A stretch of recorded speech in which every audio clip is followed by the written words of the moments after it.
Hello everybody, Rusted Ground here, welcome back to another video. It's been about a week since I've recorded my first impressions on Granblue Fantasy Relink, and I've been playing this game quite a lot in the meantime, so I thought I'd make a follow-up video just to show you what the end game progression looks like in this game. I did say in my first impressions video that the game really opens up once you finish the main story, so let's just dive into what my progression looks like. So when I recorded the first impressions video, I had about 20 something hours in the game. I had just finished the main story and just done a few of the quests that start your end game progression. As you can see right now, I am 55 hours in. This is my main squad that I've been using, and we're just going to dive in and show you what that looks like. So the first thing I did after I finished the main story is I came over here at this NPC and started doing the quests that she has to offer. Now you can still do that while going through the main story, but I made the decision early on in the game that I would focus on the main story and beeline it and do as little side quests as possible, right? Even though I saw this NPC and I saw what she had to offer, but I wanted to just go through the main story, and then I tackled these quests after. So when you come here after the main story, what do you think? You will be presented with this screen where you can choose quests by island, by difficulty, or by type. If you go by difficulty, the first difficulty that you will see here is the Novice Skyfarer. Now, of course, you can unlock further difficulties even if you are still progressing through the main story of the game. But when I came here, first I had the Novice Skyfarer. You progress through the games at this difficulty, and then you unlock other difficulties and other quests at higher difficulties, and so on and so forth. As you can see, I have currently unlocked the Zega Grande Legend Maniac quests. I actually just unlocked them last night. And I believe there is another difficulty called Proud after you finish this one. Now, if you go by type, there are 6 types of quests that you can do in this game. The ones that matter for difficulty progression are the boss fights only. And as you can see, you have boss fights, you have conquest quests, defend, horde, survival, and explore. Each of these types of quests offer you different rewards. Some of them offer you weapon leveling materials, other weapon uncapping materials. Others offer you experience and mastery points, and the boss quests will offer you, or the boss fights I should say, they offer you a bunch of treasure materials that you can use in crafting and upgrading certain things in the game. So you start doing your boss fights here. Now all the boss fights are different, which I loved. They're very cool. As you can see, each quest progression has a bit of a like a what you call it, like a grade that you get. So you can go from like A, B, C, and then you get S, S+, and S++. Now, for certain quests, I didn't really care if I got an S++ or not. As you can see, I just wanted to clear the content to move on to the next difficulty level. So that's what I did. And then in order to progress, I needed to focus on mastery points. Mastery points are the resource that you will need to upgrade your characters. So each character has these mastery talent trees. You have an offensive one, a defensive one. The collection talent tree relates mostly to your, just relates to your weapons, and then you have this over mastery piece here that I haven't really looked into. This is something that you get at endgame. But when you first finish the main story and you dive into endgame, this tree right here will be at probably, I don't know, maybe 40% or something like that, and it will be gated. So you won't be able to progress through it unless you unlock the next difficulty, right? As you can see, currently I'm at 93% completion rate, and I actually have the entire tree skills unlocked because Maniac difficulty is considered to be the last difficulty, I believe, from a mastery point perspective. Right, so how do you farm mastery points? Well, you go to this lady over here and you select the type of quests that you want to, that gives you mastery points. From my experience, the survival quests are the best because this is where you just need to survive waves of enemies that keep attacking you.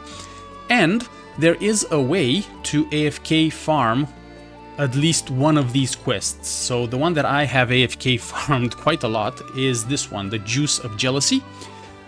This one requires you to have a 3200 power on your characters, and basically you need to at least defeat 35 foes, not get inflicted with burn more than four times, and defeat 4 goblin soldiers. Now, in order to AFK farm, yes, this is a thing in this game, you can AFK farm. In order to do that, you need to go to your settings, then go to System, Game Options, and inside the gameplay here you have this assist mode.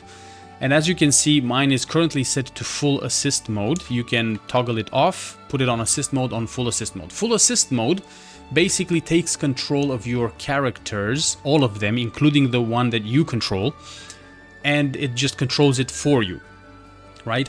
I'm sure there are other methods to AFK farm. I've seen some videos about people doing stuff with their controllers and setting them in a certain position and stuff like that. But for me, for farming mastery points, I found this to be the easiest. Once you select this, you go, you pick up your quest, you start your quest, and at the end of the first quest, you will have an option to select if you want to repeat the quest or not. Once you select that option and you say, yes, I want to repeat the quest, the game will start doing the quest for you over and over and over and over. Now, there is a caveat to that, in that every hour you would need to come back to the game and make sure you say that you want to repeat the quest, because what will happen is every hour or so the game will pop up a window and it will ask you, do you still want to repeat the quest? So you have to be there to say yes, and then the game will go into the next loop and so on and so forth. So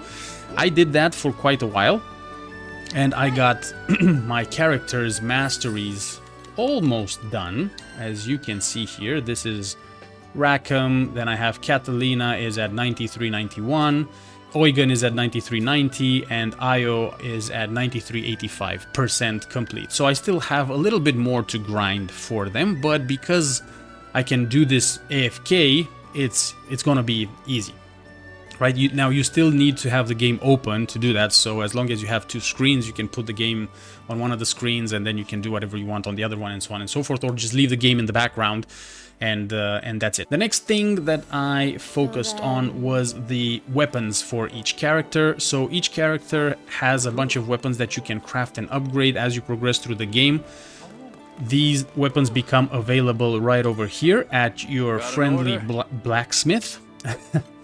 So you will be able to forge a bunch of weapons here, and each character actually gets the same type of weapons, I would say, as in you have a stunner weapon, a stinger weapon, an executioner weapon. I believe there is a defender weapon and an ascension weapon.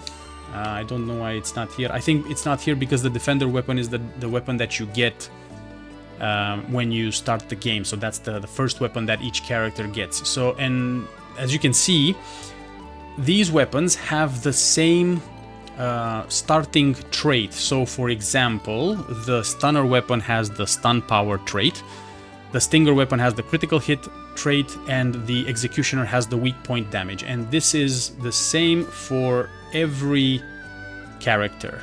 As you can see here, Catalina, executioner, weak point damage, stinger, critical hit rate, stunner, stun power, and the defender weapon, I believe, has HP as the main trait. And then you have these ascension weapons, which I believe are the last weapons that you can craft. And then I think there are some weapons that you can the next level, the last weapon in the game is actually a drop from the last bosses in the game, or from the last boss in the game. I think so. And I say that because if you go here into each of your characters' masteries and at collection, let's pick Catalina because she has most of her weapons, you will see each weapon. So 1, 2, 3, 4, 5. And there's a 6th weapon that I have not unlocked just yet. So I'm assuming you can either craft this after you've defeated the Maniac difficulty, or it'll drop from a boss or something like that. Now, why do you need to craft these weapons if you're only using one at a time? Well, because of this, because of these traits or sigils that you can unlock, basically, using your mastery power. Each weapon has a set of 6 sigils that you can unlock, and it is very important to unlock these sigils on every weapon because they apply to your character even if the weapon is not equipped.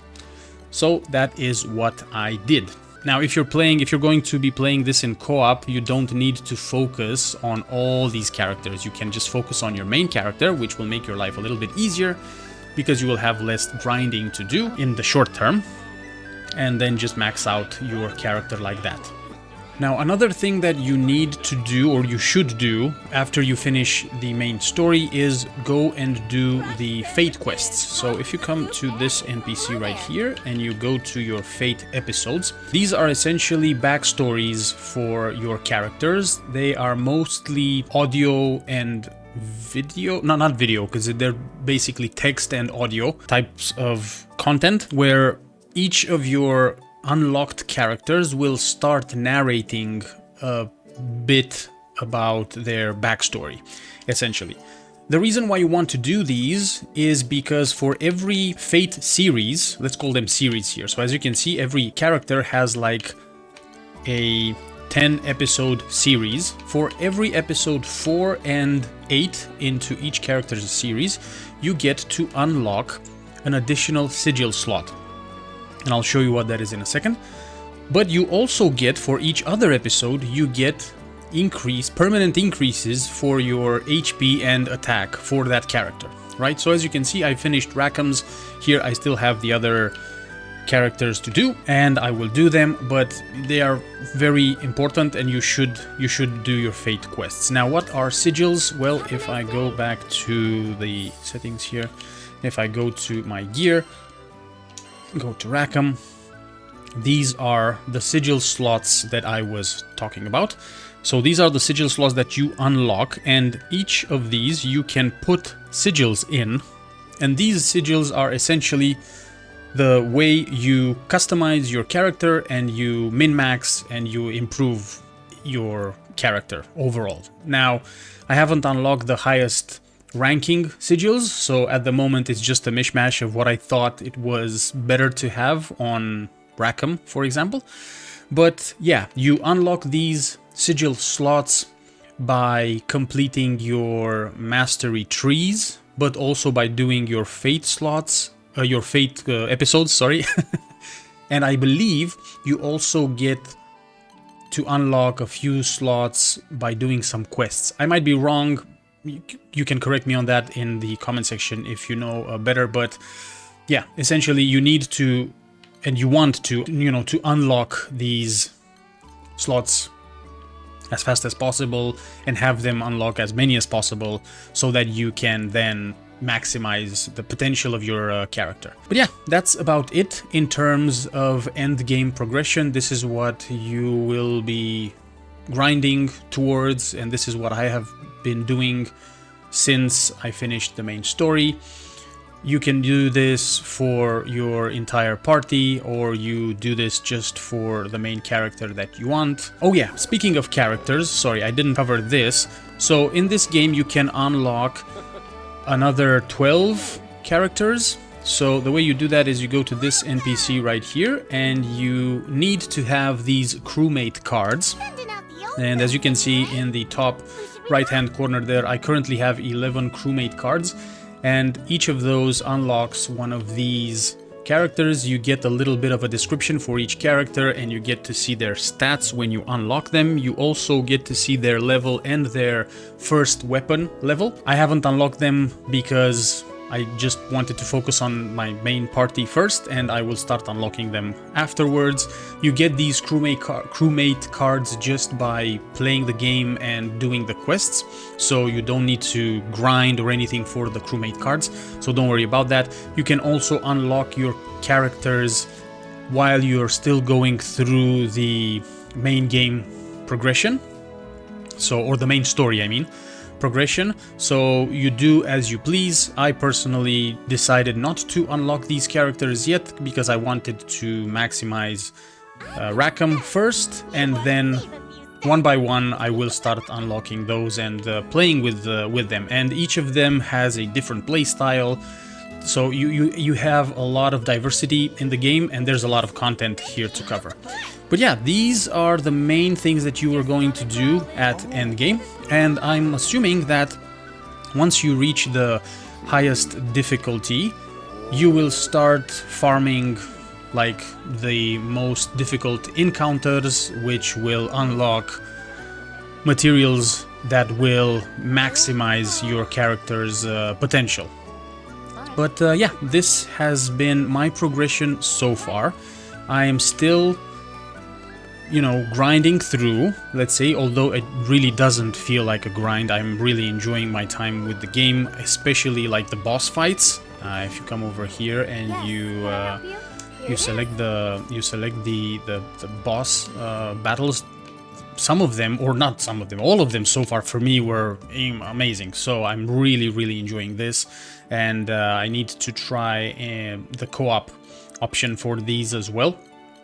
But yeah, I've been really enjoying my time with the game, and this is my current status after another week of playing. 50 hours into the game so far. Looking forward to maximizing Rackham as much as possible. I might do a video once I finish with the hardest difficulty in the game, but that's it from me on the end game progression in Granblue Fantasy Relink. I have really enjoyed playing this game so far and will continue to do so. I'm very curious if anyone watching this video, if you're playing this game, it would be great to hear what your main character is, or which are the characters that you've enjoyed playing as the most. So if you want to drop a comment, it would be much appreciated. Also, if I left out anything that you think it is important, again, drop a comment down below. Let's help out anybody else who is interested in this game and is watching or has watched this video. But yeah, that's it from me for now. Thank you very much for sticking around. I hope you enjoyed it, and I'll see you in the next one. Bye bye.